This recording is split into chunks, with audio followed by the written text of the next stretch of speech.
नमस्कार, मैं अर्चना और आप देख रहे हैं हंगामा टाइम्स। हंगामा टाइम्स जिस तरह से आपको दिखा रहा है कि पहलगाम में जिस तरह से 22 अप्रैल को जो आतंकी हमला हुआ है, जिससे जम्मू कश्मीर ही नहीं पूरा देश दहल गया है, लोग अपने अलग अलग तरीके से विरोध प्रदर्शन कर रहे हैं, किस तरह से लोगों को श्रद्धांजलि दे रहे हैं। वहीं अखिल भारत हिंदू महासभा जब से 22 तारीख को ये पहलगाम का आतंकी हमला हुआ, 22 तारीख के बाद 23 तारीख को जीपीओ पे धरना प्रदर्शन किया, उसके बाद आज अपने प्रदेश कैंप कार्यालय में उन्होंने अपनी तरीके से धरना प्रदर्शन किया और जिसको लेकर के बच्चों के साथ में रैली भी निकाली। तो हमारे जो है राष्ट्रीय अध्यक्ष ऋषि त्रिवेदी जी, तो उनसे बात करेंगे। सर, क्या कहना चाहेंगे, पहलगाम में इस तरह से हिंदुओं को हिंदू पूछ करके मारा गया है और उनके साथ में इतनी क्रूरता हुई है? ये बहुत ही शर्म की बात है कि लोगों को धर्म पूछ करके उनको मारा जा रहा है और ये उनकी पैंट तक उतरवाई जा रही है कि उनको चिन्हित किया जा रहा है, उनका खतना चेक किया जा रहा है कि ये मुसलमान हैं कि हिंदू हैं, और हिंदू हैं तो गोली मार दी जा रही है। और हमारी केंद्र की सरकार अभी तक कोई निर्णय नहीं ले पा रही है।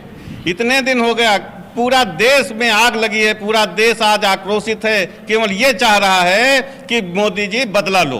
पूरा देश चाहता है कि बदले की भावना, बदला चाहिए। जो हमारे 27 जो हिंदू जिनका नरसंहार हुआ है पहलगाम में, उनका बदला चाहिए। पूरा देश इसके लिए तैयार है कि योगी मोदी जी बदला लीजिए। तो जो है आपका विपक्ष की जो पार्टियां, चाहे सपा हो चाहे कांग्रेस, वो भी पक्ष में उतर आई है, क्योंकि वो लोग भी चाहते हैं जो आतंकी हमला हुआ है, जिस तरह से हमारे 26 से लेकर 28 लोग मारे गए हैं, वैसे ही उनके साथ में हो। तो इसके बारे में क्या कहेंगे? बिल्कुल, पूरा पक्ष और विपक्ष सब एक साथ एक मुहिम पे खड़ा हुआ है। एक निर्णय के साथ जो हमारी बैठक हुई है उसमें एक साथ एक स्वर में सभी ने कहा है कि बदला लो, घुस करके अंदर मारो। चाहे वो कांग्रेस हो, चाहे सपा हो, चाहे बसपा, सभी ने एक आवाज उठाई है। अब क्यों देर हो रही है, क्या चल रहा है, ये तो सरकार का काम है, लेकिन पूरा देश आज चाहता है बदले की भावना। सर, ये बताइए, एक बहुत अहम सवाल है, जैसे दूसरों के देश में घुसना इतना मुश्किल है, लेकिन हमारे देश में लोग घुस करके और हम ही लोगों को मार के चले जाते हैं।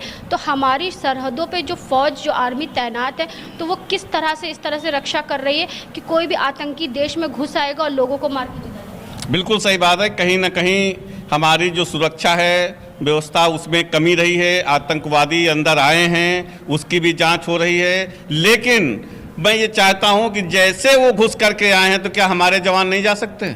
उनको कौन रोक रहा है? पिछली बार भी गए थे, इस बार भी जाएंगे और जाना चाहिए घुस के। जब तक पाकिस्तान की चौकियों पे हमला नहीं होगा, और पाकिस्तान, ये आतंकवादी कोई नहीं, एक दो केचुए मारने से काम नहीं चलने वाला है। पाकिस्तान पे हमला करिए, उनकी चौकियां नष्ट करिए, उनके जवानों को मारिए, तभी आतंकवाद बंद होगा। कि वहाँ पे जो लोग घूमने गए थे उन लोगों ने बताया कि एक भेड़ वाला जो चरा रहा था उसने इशारा किया, जिसके बाद उसके बाद आतंकी जो वहाँ पे जो है तैनात हो गए और लोगों ने सबको एक टारगेट किया। पहले पूछा गया ऐसे ही, जो हिंदू हो वो अलग हो जाए, जो मुसलमान हो वो अलग हो जाए।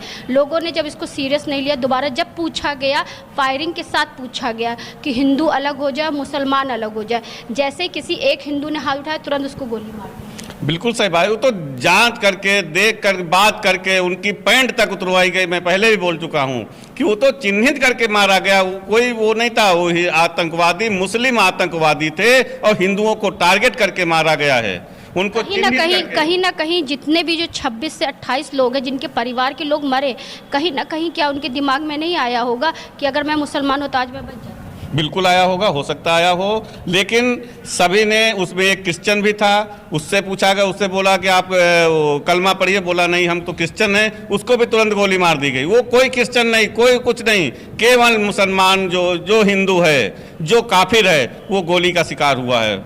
एक हिंदू प्रोफेसर था जिसको कलमा आता था, उसने पढ़ा तो वो वहाँ से बच करके निकला। बिल्कुल, उसको छोड़ दिए होंगे, नहीं जानकारी है मुझे, लेकिन ये अवश्य है कि चिन्हित कर करके हिंदुओं को मारा गया है। तो आप क्या चाहते हैं केंद्र सरकार, मोदी सरकार से एक ही मेरी मांग है कि मुंह तोड़ जवाब देना चाहिए। उनके घर में, उनके देश में घुस करके उनको मारा जाए, तभी हमारा देश आतंकवाद से सुरक्षित रह सकता है, अन्यथा नहीं हो सकता। वो एक दो केचुए, एक दो आतंकवादी मारने से नहीं होने वाला है। पुलिस, उनकी चौकियों पे हमला हो, उनको नष्ट किया जाए। 4 दिन हो गए, कल बिहार में उनकी रैली थी और जिस तरह से बीजेपी के कार्यकर्ताओं के वीडियो फोटोज आ रहे हैं, श्रद्धांजलि के साथ साथ में वो पार्टी भी कर रहे हैं और साथ में जो है खुशी के साथ में वहाँ पे खुशी, यानी कि हंस हंस के श्रद्धांजलि। वो देखिए, भाजपा की अपनी राजनीति अलग है, हम हिंदूवादी सरकार चुने थे। हमने मोदी को, योगी को देखा था कि ये हिंदूवादी हैं, हिंदुओं के हित के लिए हमने भाजपा को चुना था।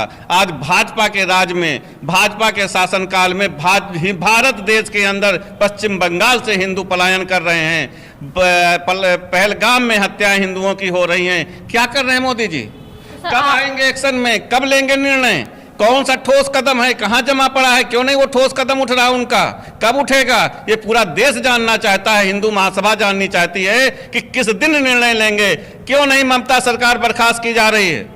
कब एक्शन होगा उनके ऊपर? जब वहां से हिंदू समाप्त हो जाए पश्चिम बंगाल से, तब वहां पे एक्शन करेंगे आप। 356 जो धारा है वो ये कहती है यदि जहां पर संवैधानिक ढंग का ढांचा पूरा चरमरा गया हो वहां पर तुरंत जो है राष्ट्रपति शासन लागू होना चाहिए। वहां आप राज्यपाल को नहीं जाने दे रहे हैं, वहां पर प्रतिबंध लगा रहे हैं और वहां पर कोई कार्रवाई नहीं हो रही। कौन सी ममता ऐसी जो है कि वहां पे आपको जाने में डर लग रहा है? क्या वो भारत से बाहर है? आप बाहर चौकियों पर कह रहे हो हमला करने। अरे पहले देश को तो देखो कि हमारे देश के अंदर क्या हो रहा है। सर आखिरी सवाल, क्या हिंदुस्तान में हिंदुस्तानी सुरक्षित नहीं? हिंदुस्तानी नहीं, हिंदू सुरक्षित नहीं है। हिंदुस्तानी की तो बात छोड़ दीजिए, हिंदू सुरक्षित नहीं अपने देश में, ये मैं आपके चैनल से कहना चाहता हूं। और हिंदू सुरक्षित होना चाहिए, ये मेरी मोदी जी से मांग है। तो पंकज जी आप क्या कहना चाहेंगे पूरे कांड पे? देखिए, ये एक वैश्विक अभियान है इस्लामिक सोच का। जहां तक पाकिस्तान की बात आ रही है तो ये तो पाकिस्तान के इस्लामिक कट्टरपंथी आतंकियों ने हमला किया है, लेकिन अगर आप देखिए ये इसी तरीके से इजराइल में भी हमला किया गया था। तो एकदम स्पष्ट है, गैर मुस्लिम उनकी नज़र में काफिर है और उनकी जो शिक्षा है, जब तक काफिर एक भी इस पृथ्वी पर रहेगा वो उनको हत्या करेंगे, उनको इस्लाम कबूल करवाएंगे। क्योंकि इजराइल को अगर भारत के नक्शे में देखा जाए तो वो इतना सा दिखता है, अगर उसको जूम करके देखा जाए तो वो तब भी वो इतना दिखा। और हमारा भारत देश तो इतना विशाल दिखता है, जब वहाँ पे इतना बड़ा एक्शन लिया गया और पूरा जो है नस्तो नाबूद कर दिया गया, तो अब किस तरह का इंतज़ार कर रहा है केंद्र सरकार? देखिए, मैंने पहले कहा ये एक वैश्विक सोच है, इस्लामिक सोच का नतीजा है। आपने देखा होगा इजराइल के अंदर उनके यहाँ अपने देश को लेकर के सब राष्ट्रभक्त हैं, कोई गद्दार उनके यहाँ नहीं मिलेगा, उनको सिर्फ बॉर्डर पे ही लड़ना है।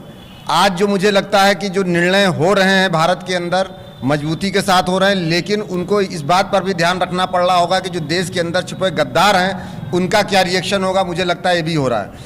अगर आपने उन गद्दारों को यहाँ पाला है, कश्मीर की समस्या ऐसी थी कि आप अगर पाकिस्तान का कोई बंदा कश्मीर में शादी करता है तो उसको वहाँ की नागरिकता मिलती है, और कश्मीर का बंदा कोई पूरे भारत में शादी कर लेता है तो वहाँ से बेदखल हो जाता है। तो आज की तारीख में अगर हम देखें, कश्मीर में ज़्यादा से ज़्यादा लोग पाकिस्तान के ही होंगे, उनके लोग होंगे। और वही जो सुरक्षा की आप बात कर रहे हैं, सुरक्षा तो तब होगी जब वो बाहर से भी आ रहे होंगे, वो तो अंदर ही बैठे हैं कश्मीर के अंदर। सर धारा 370 हटाया गया, वहाँ से प्रशासन का पूरा शासन हटा दिया गया, वहाँ पे मिलिट्री लगाई गई, मिलिट्री का जो है पूरा जो है सुरक्षा लगाई गई, लेकिन जो वहाँ के लोग थे उन्होंने बताया मिलिट्री को पहुँचने में ही 2 घंटे लग गए, वहाँ पे सुरक्षा के नाम पे एक तिनका नहीं। देखिए, इस विषय पे जांच हो रही है। जो संज्ञान में आया है उसमें जो टूर ऑपरेटर्स थे उनको जिस दिन से चालू करना चाहिए था उस एरिया के टूर को पर्यटकों को घुमाना था, उससे 4-5 दिन पहले वो वहाँ पहुँचना शुरू हो गए थे, पहली बात। दूसरी चीज़ ये है कि राष्ट्रपति शासन अब वहाँ नहीं है। किसी भी राज्य की सुरक्षा वहाँ की राज्य सरकार के पास भी होती है, लेकिन जम्मू कश्मीर में केंद्र सरकार भी देखती है। लेकिन दुर्भाग्य की बात ये थी कि वहाँ राज्य सरकार की भी कोई सुरक्षा व्यवस्था नहीं थी जो होनी चाहिए। सुरक्षा कर्मियों, जो सेना के अधिकारी थे, जब तक उनको टाइम लगा, वो ऐसी भौगोलिक स्थिति है वहाँ पहुँचने में ऑलरेडी टाइम लगता है, और जब तक वो पहुँचते तब तक ये चीज़ें हो चुकी थी। उसके बाद वहाँ पे कुछ ना कुछ तो सुरक्षा होनी चाहिए ना। बिल्कुल होनी चाहिए, लेकिन उसकी भौगोलिक व्यवस्था ऐसी है कि उस पर जांच हो रही है, क्योंकि वहाँ सब पूरे जंगलों से घिरा हुआ है। अब अगर कहीं कोई कार्य हो रहा है, अब अमरनाथ यात्रा होने वाली है, जिस तारीख से होने वाली उससे 4 दिन पहले लोग चले जाएंगे, तो सीधी सी बात है कि वहाँ पर शायद सुरक्षा ना मिले उनको। कहीं ना कहीं इस चीज़ की जो वारदात है, जो इतना बड़ा कांड हुआ है, इतनी बड़ा जो क्रूरता हुई है, तो कहीं ना कहीं अमरनाथ यात्रा को भी टारगेट बनाया गया। टारगेट अमरनाथ यात्रा, माता वैष्णो देवी यात्रा, ये सब उनके लिए माध्यम मात्र हैं। उनका टारगेट है गजवाए हिंद, इससे ज़्यादा कुछ नहीं है। ये सब उसके क्रम में आते जाएंगे। आज वो नहीं होगा तो कोई और होगा। उनका लक्ष्य, मैंने कहा कि एक वैचारिक सोच है कि संपूर्ण विश्व को इस्लामीकरण करना। इसका अंत कैसे होगा? अंत यह है कि अब समय आ गया है कि ऐसी विचारधारा जो ये शिक्षा देती है कि गैर मुस्लिम काफिर है, इसको मारना है, उस विचारधारा को कुचलना पड़ेगा, उसके फन को कुचलना पड़ेगा। कि पुलवामा का जब अटैक हुआ तो भी मोदी जी ने कहा कि अब नहीं होगा, अब खत्म होगा। अब इसके बाद भी इतना बड़ा ये वारदात, इसमें आम जनता को मारा गया, आम लोगों को टारगेट करा गया है जिनका कोई भी कसूर नहीं। देखिए, आपका कहना ठीक है, भारत में 90% जब हिंदू था और 10% भी मुसलमान नहीं रहे होंगे, तब भी वो एकजुटता के साथ अपनी जिम्मेदारियों को निर्वहन करते रहे। आज योगी सरकार है, तब भी कर रहे हैं। हमारी सरकार की जितनी जिम्मेदारी है उतनी हमारे हिंदू समाज, सनातनी समाज की भी जिम्मेदारी है कि वो नज़र रखें और ऐसी ताकतों को जो उनके लिए हित कर रही हैं उनको कुचल दें। सरकार तो बाद में आएगी। आज क्या हुआ बंगाल में, 10-15 हज़ार की भीड़ आती है और वो सबको भगा के चली जाती है। हम क्या करते रहते हैं? कहीं इसका कारण वक्फ बोर्ड संशोधन बिल तो नहीं है जिस तरह से बंगाल में हो रहा, फिर आपका पहलगाम में? देखिए, वक्फ संशोधन, मैंने क्या बोला, ये सब माध्यम मात्र है। आज वो नहीं होगा तो भी जो है CAA कानून आ रहा था, उसमें क्या हुआ था, उसमें भी यही अराजकता मची थी। वो जहाँ भी उनको ये लगता है कि जितने भी विदेशी ताकतें उनको जो सहयोग कर रही हैं आतंकवाद को बढ़ाने में और उस पर कहीं ना कहीं दिक्कत आएगी, तो ये एकजुट होकर माध्यम बनाकर ही अटैक करते हैं। आप कुछ भी नहीं करेंगे, अगर आप उनके पैरों में रहेंगे तब भी वो गला काट लेंगे। कश्मीर में यही तो किया उन्होंने, बैठा कर। जी, एक सवाल आपसे और करेंगे, जैसे कि वहाँ से जो पर्यटन जब वापस आ रहे थे तो उनको लोगों ने मदद करी, लोगों ने किराया भी नहीं लिया, लोगों ने कुछ नहीं, लेकिन हमारे देश में वहाँ से लेकर दिल्ली तक का जब लोग तत्काल वापस आ रहे थे तो डबल किराया वसूला। हमारा देश तब भी कमाई करने में जुटा हुआ था। बिल्कुल सही बात है, क्योंकि हिंदू में ही कमी है जब तक हम अपने अंदर नहीं सुधार करेंगे। और ये जब तक जो दुकानें लगा करके बैठे हैं कि ब्राह्मण परिवार और क्षत्रिय परिवार और फलाना परिवार और लोधी परिवार, ये जब तक जातगत राजनीति होगी तब तक हिंदू संगठित नहीं हो सकता। क्योंकि वहाँ जब कोई गोली मारता है, कोई आतंकवादी हमला होता है, तो वहाँ जात नहीं पूछी जाती, वहाँ धर्म पूछा गया है, जात नहीं पूछी गई है। पार्टी का नारा ये जात पात की करो विदाई, हिंदू हिंदू भाई। बिल्कुल, जात पात की करो विदाई, हिंदू हिंदू भाई भाई, यही नारा है। और जब तक ये नहीं आत्मसार होगा, जब तक इस नारे का अमल नहीं होगा, तब तक मुझे नहीं लगता है कि हिंदू संगठित होगा। यानी कि कहीं ना कहीं आतंकवादियों ने ये चीज़ वहाँ पे सत्य कर दिया, जैसे योगी जी ने कहा था हिंदू बटेगा तो कटेगा, तो वही चीज़। बिल्कुल सही बात है, बटेगा तो कटेगा। बटेगा कहाँ? जात में बटता है और कहीं नहीं बटता है। हिंदू जात में बटता है। अरे पंडित जी के साथ हुआ तो ठाकुर साहब को क्या करना है? लेकिन नहीं, जहाँ देश की और राष्ट्र की बात है वहाँ सभी हिंदुओं को एक होना पड़ेगा, और नहीं तो ऐसे ही आतंकवाद झेलता रहेगा। हमारा देश कितना विशाल था, सिकुड़ते सिकुड़ते इतना बचा है, और आने वाले दिनों में लगेगा यही स्थिति रही तो नक्शे पे हिंदुस्तान नहीं दिखेगा। तो प्रदेश अध्यक्ष जी, आप क्या कहना चाहेंगे? मैं राष्ट्रीय अध्यक्ष जी की वही बात दोहराऊंगा, हिंदुस्तान में हिंदू है कहाँ? किसी हिंदुस्तानी से पूछिए तो वो बताएगा मैं शुक्ला हूँ, ये तिवारी हैं, ये मिश्रा हैं, वो द्विवेदी हैं, वो ठाकुर हैं, वो वर्मा है, यादव है। हिंदुओं को जातिगत बांट दिया गया और हिंदू नहीं रहा, जिस वजह से धर्म को पूछ करके हत्याएं की जा रही हैं।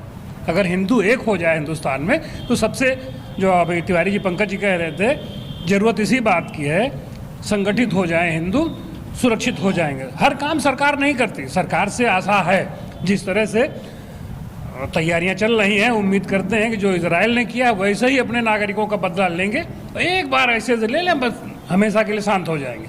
ऐसे ये मानने वाले नहीं हैं, क्योंकि ना उन्होंने जो है भाषा पूछी, ना देश पूछा तो क्या धर्म? केवल धर्म पूछा है, धर्म की हत्या कर रहे हैं। और हम लोग जात में बटे हुए हैं। क्यों नहीं जाति पात की करो विदाई, हिंदू हिंदू भाई भाई सब एक बार एक हो जाओ और फिर देखें कौन छू लेता है। कोई नहीं छू पाएगा। हम तभी सुरक्षित होंगे जब एक होंगे। तो आज हम आपको लेकर के आए थे अखिल भारत हिंदू महासभा के राष्ट्रीय कार्यालय में लेकर के आए थे, जहां पे जिस तरह से 22 अप्रैल को जो इतनी बड़ी वारदात हुई है, 28 हिंदुओं को जो है मौत के घाट उठा दिया, जिस तरह से हिंदू पूछ करके हिंदू मारा गया है, वही सवाल बहुत बड़ा है, क्या हिंदुस्तान में हिंदू सुरक्षित नहीं है? जिसको लेकर के अखिल भारत हिंदू महासभा 22 तारीख से जिस तरह से ये वारदात हुई है, तो 23 तारीख को भी GPO पे उन्होंने अपना धरना प्रदर्शन किया था, जिसको चल के उनको इको गार्डन में ले जा करके वहाँ पे बंद कर दिया गया था। फिर उसके बाद उन्होंने आज अपने कार्यालय में बच्चों के साथ में हवन भी किया और एक जुलूस भी निकाला। जिस तरह से पहलगाम में इतना बड़ा जो है हत्याकांड हुआ है, जिसको कहते हैं नरसंहार हुआ है, 28 लोगों की मौत है। क्योंकि लोगों के लिए गिनती होगी, 1 गया, 2 गया, 3 गया, लेकिन जिसके घर का गया उसके घर का पूरा ही रोशनी चली गई। तो इसी को लेकर के पूरे संगठन एक हो रहे हैं और मांग कर रहे हैं केंद्र सरकार से कि कुछ ना कुछ बड़ा करना चाहिए। तो इसी के साथ मैं अर्चना आपसे इजाज़त लेना चाहूँगी। धन्यवाद, बने रहिएगा।